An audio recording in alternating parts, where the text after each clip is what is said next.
We are at the mall right now to discover a lot of Kim Cruz trees. You know that? You know though. Hindi, sobrang uwi. Dito po sa side na to, matutunghayan nyo po ang namumuong bagyo sa mukha. Charing.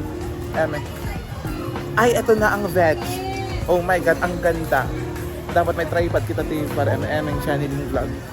Hello mga ka-foodie. Hindi. Iba yun. Iba ba yun?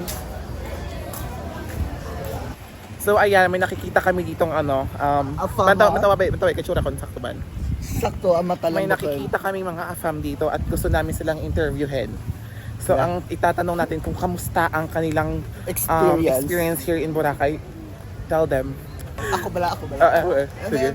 Wait lang, yun lang kita pag So ayan, we are in the beach looking for sea urchins. You know sea urchin? Yes. I'm so beautiful. It's so good here in Boracay. Look at the view. It's so beautiful, right?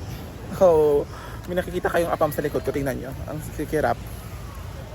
Sana nag-vlog na lang ako dito. Sayang. Pero wag kayong pumunta dito sa Boracay nang walang sunblock kasi sobrang init para kayo nasa desert. Hindi, ito yung view dito. Tingnan mo naman, sobrang ganda ko, di ba? 10/10. Parang walang imperfection. I-ask natin.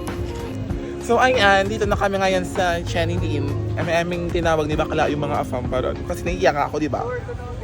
Come on. Okay. So, we are going to interview the tourist here in Boracay. Hello, sir. Hello, what's your name?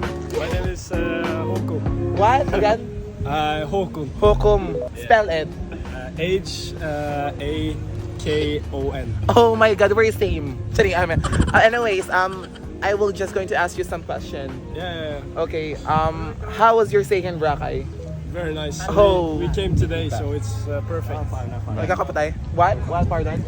We came today, so it's very nice. Really? We just came last time and we're going home right now. Oh, okay, yeah. And how's Boracay?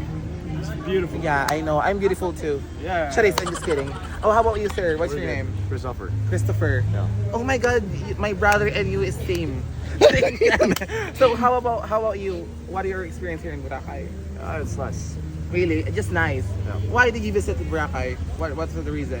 The beach. The beaches. Nice beach. It is your good first time weather. here in Boracay. Really?